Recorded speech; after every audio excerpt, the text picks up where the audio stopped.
3,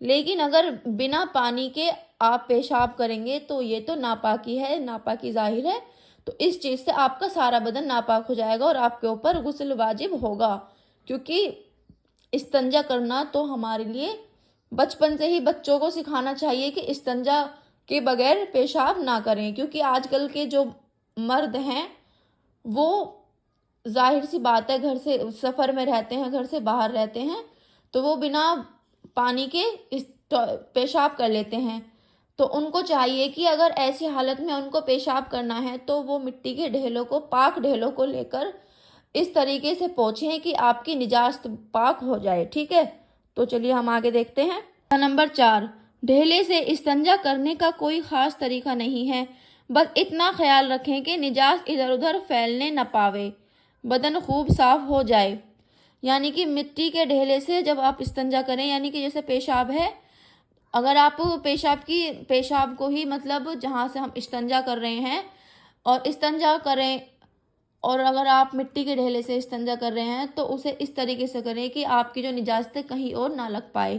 ٹھیک ہے؟ مسئلہ نمبر 5، ڈھیلے سے استنجا کرنے کے بعد پانی سے استنجا کرنا سنت ہے، لیکن اگر نجاست ہتھیلی کے گمراہ یعنی روپے سے زیادہ پھیل جاوے تو اس وقت پانی سے دھونا واجب ہے، بے دھوئے نماز نہ ہوگی، اور اگر نجاست پھیلی نہ ہو تو فقط ڈھیلے سے پاک کر کے بھی نماز درست ہے، لیکن سنت کے خلاف ہے۔ مسئلہ نمبر 6، پانی سے استنجا کرے تو پہلے دونوں ہاتھ گٹوں تک دھو لیوے، پھر تنہائی کی جگہ جا کر بدن ڈھیلا کر کے بیٹھے، یعنی کہ پھر تنہائی جگہ جا کر بدن ڈھیلا کر کے بیٹھیں اور اتنا دھوئیں کہ دل کہنے لگے کہ اب بدن پاک ہو گیا، ہاں کہ بھئی اب میں پاک ہو گیا۔ جب آپ کے اندر سے یہ آواز آئے کہ چلو اب استنجا ہمارا ہو گیا اور میں پاک ہو گیا، البتہ اگر کوئی شکی مراز ہو کہ پانی بہت پھینکتی ہے پھر بھی دل اچھی طرح صاف نہیں ہوتا تو اس کا حکم یہ ہے کہ 3 دفعہ یا 7 دفعہ دھو لے بس اس سے زیادہ نہ دھو، یعنی کہ اگر آپ کے دل نے گواہی دی کہ ہاں بھائی میں اب استنجا پاک ہو چکی ہوں تو آپ پاک ہو گئی، البتہ اگر آپ نے یہ سوچا کہ پانی اتنا زیادہ لے لیا لیکن دل نہیں مان رہا کہ میں پاک ہوئی کہ نہیں ہوئی، استنجا اچھے سے صاف ہوا نہیں ہوا، استنجا میں اچھے سے استنجا نہیں کر پائی، تو آپ کو کیا ہے کہ آپ 3 دفعہ یا 7 دفعہ پانی لیں اور آپ پھر اس سے زیادہ نہ دھوئیں تو آپ پاک ہو گئیں، استنجا پاک ہو گیا آپ کا۔ مسئلہ نمبر 7، اگر کہیں تنہائی کا موقع نہ ملے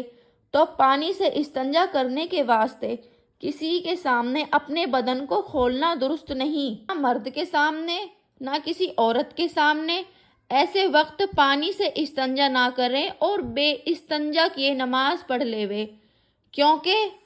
بدن کا کھولنا بہت بڑا گناہ ہے، یعنی کہ ہم ایسی جگہ پر ہیں جہاں پر آپ استنجا کرنے کی حالت میں نہیں ہیں، آپ کے آمنے سامنے بہت سارے مرد ہیں، عورت ہیں، اور آپ تنہائی کی جگہ آپ کے لیے نہیں ہے اور آپ نے پیشاب کیا ہے تو آپ ایسی جگہ پر استنجا نہ کریں، آپ بنا استنجا کرے نماز پڑھ لیں، کیونکہ بدن ہم کسی کے سامنے، دیکھو کسی کے سامنے ہم بدن کھولیں گے نہیں، کھولیں گے نا، تو ایسی حالت میں آپ کا نماز پڑھنا درست ہے، کیونکہ یہ ہو گئی آپ کی ایک مجبوری کی حالت میں بھی دیکھو نماز قضا نہیں ہے۔ اور اگر جس کے پاس پانی ہے اور ظاہر سی بات ہے جیسے بچے ہیں، بچے بڑے ہوتے ہیں دھیرے دھیرے اور وہ نماز بھی پڑھ لیتے ہیں، قرآن شریف کو بھی چھو لیتے ہیں، تو ہمیں چاہیے کہ ہم انہیں دھیرے دھیرے جب وہ تھوڑا تھوڑا سمجھدار ہونا شروع ہوئے تو انہیں پاکی اور ناپاکی کے بارے میں بتائیں اور استنجے کے بارے میں بھی انہیں پڑھنا بتائیں۔ مسئلہ نمبر 8، ہڈی اور نجاست جیسے گوبر، لید وغیرہ اور کوئلہ اور کنکر اور شیشہ اور پکی اینٹ اور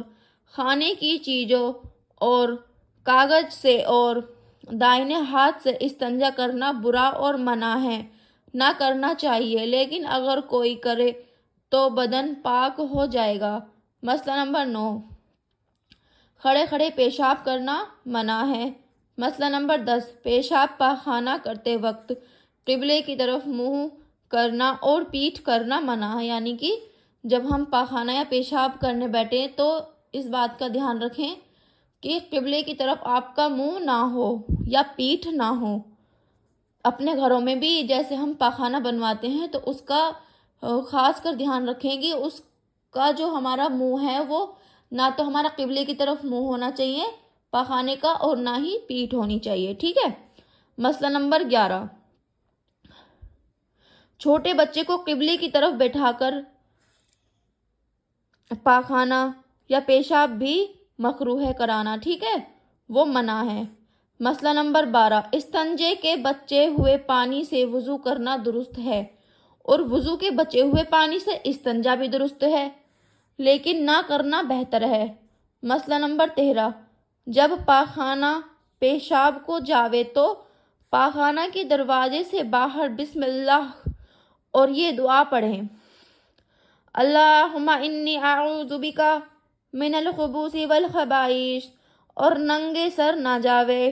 اور اگر کسی انگوٹھی وغیرہ پر اللہ رسول کا نام ہو تو اس کو اتار ڈالے اور پہلے بایاں پیر رکھے اور اندر خدا کا نام نہ لیوے۔ اگر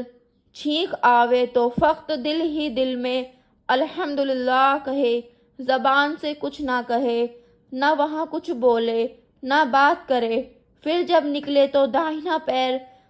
پہلے نکالے اور دروازے سے نکل کر یہ دعا پڑھے،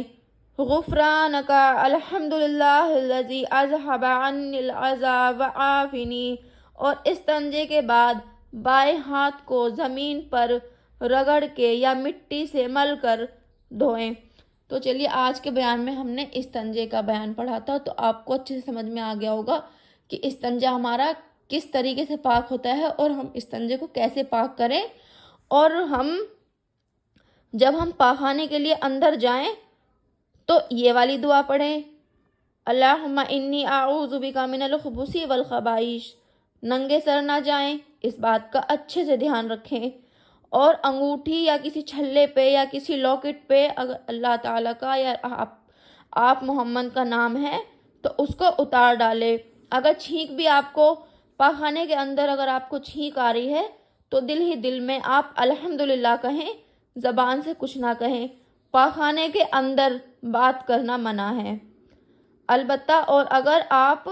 پاخانے سے نکل کر یہ والی دعا پڑھیں، غفرانک الحمدللہ الذی اذھب عنی العذا وعافنی، اور استنجے کے بعد بائیں ہاتھ کو زمین پر رگڑ کے مٹی سے مل کر دھوئیں، ٹھیک ہے۔ تو چلیے آج کا سبق ہمارا پورا ہو چکا ہے، اور اگلے سبق میں میں آپ کو نماز کا بیان پڑھاؤں گی۔ تو پہلے آپ استنجے کے بیان کو اچھے سے پڑھیں، اچھے سے دھیان میں رکھ کر اس کو دھیان سے پڑھیں، اور پاخانے کے اندر جانے کی دعا، پاخانے سے باہر نکلنے کی دعا، ان دونوں کو یاد کریں اور پڑھیں، اور جیسے جیسے میں نے آپ کو بتایا ہے اس پہ غور فرمائیں، اور اپنے بچوں کو استنجے کے بارے میں بتائیں۔ چھوٹے بچے سے ہی آپ شروعات کریں، جب وہ چھوٹا بچہ ہوتا ہے استنجے کے لیے جاتا ہے تو آپ اسے استنجا کرانے کے بعد اگر ایسے ہی اس کے کپڑوں کو اوپر پہنا دیں گے، اس کی پینٹ کو اوپر کر دیں گی تو اسے بڑے ہونے تک بھی یہی عادت پڑ جائے گی۔ لیکن اگر آپ چھوٹے سے بچے کو دھیرے دھیرے کر کے جب وہ پیشاب کے لیے جاتا ہے، جب وہ ٹوائلٹ کے لیے جاتا ہے، اور آپ اس کے پیروں پہ اور آپ کو اس کا استنجا پاک کریں گے تو دھیرے دھیرے اس کو وہی عادت پڑے گی، وہ دھیرے دھیرے استنجا پاک کرنا